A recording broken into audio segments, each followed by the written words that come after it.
Alasan Prabowo bergabung di Kabinet Jokowi.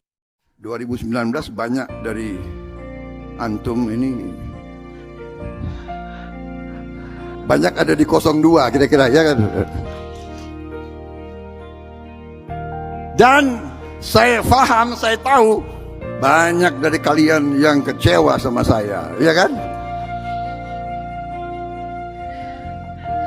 Saya mengerti, terutama emak-emak ini, ya kan?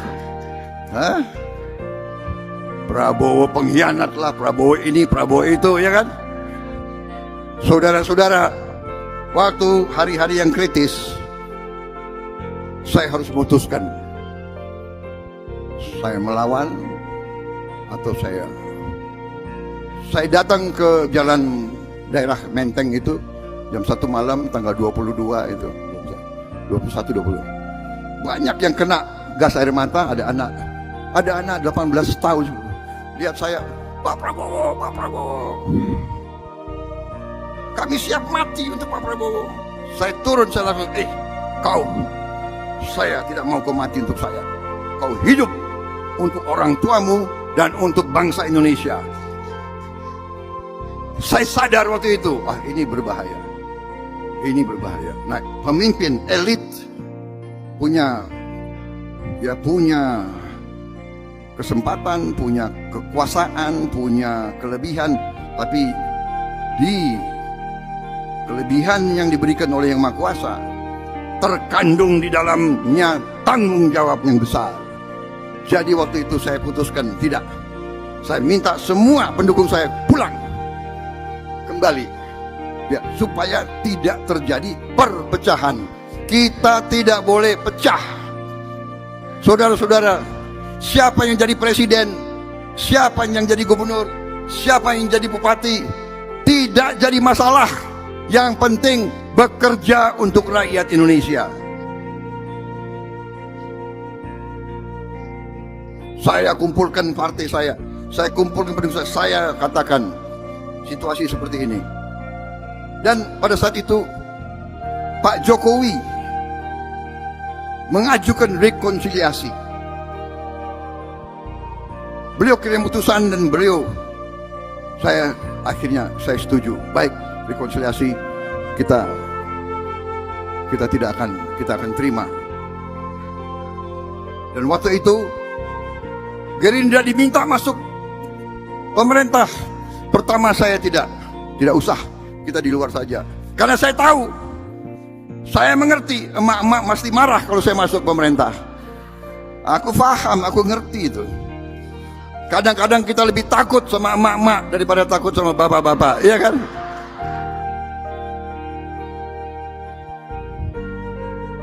Jadi saudara-saudara, tapi terus tidak harus masuk. Kemudian saya kasih nama-nama untuk di kabinet. Tidak, Pak Prabowo harus masuk kabinet.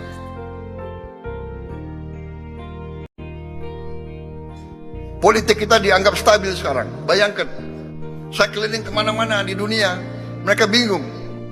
Kok bisa Anda rivalnya Pak Jokowi, kok Anda mau sekarang jadi anak buahnya Pak Jokowi?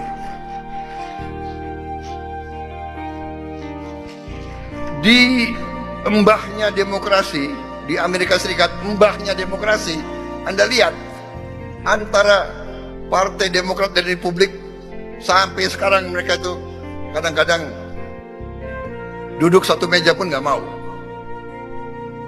Bahkan ada mantan presiden mereka, Presiden Donald Trump, sampai hari ini belum mengakui bahwa dia kalah.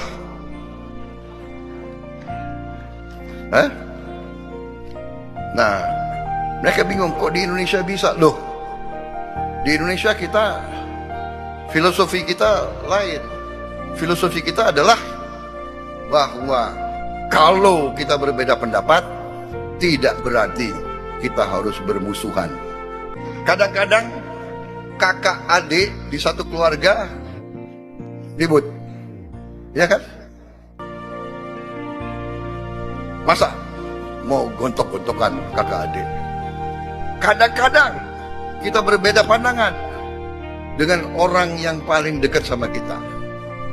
Istri kita lah, Kadang-kadang orang tua kita, kadang-kadang anak kita, tapi tetap keluarga kita. Nah, disitulah budaya Indonesia adalah budaya kekeluargaan, bahwa kita boleh bersaing, kita boleh berbeda pendapat, tapi ingat, kita semua adalah satu keluarga besar. Jadi kita bisa selesaikan perbedaan pendapat. Tidak bisa 100% kita puas, tapi lumayan 70%, ya kan? Saya ingin jadi presiden, nggak jadi. Nah, mau marah-marah, mau marah sama Tuhan, ya nggak bisa. Tapi lumayan, saya Menteri Pertahanan sekarang, ya kan? Saudara-saudara, saya tidak hanya Menteri Pertahanan, saya Ketua Umum Partai. Anda tahu, di DPR kita sekarang hanya ada 9 partai. Benar kan? 9 partai. Jadi, sorry aja ya, aku termasuk satu dari 9 ketua umum. Jadi, negara ini ditentukan oleh 9 ketua umum itu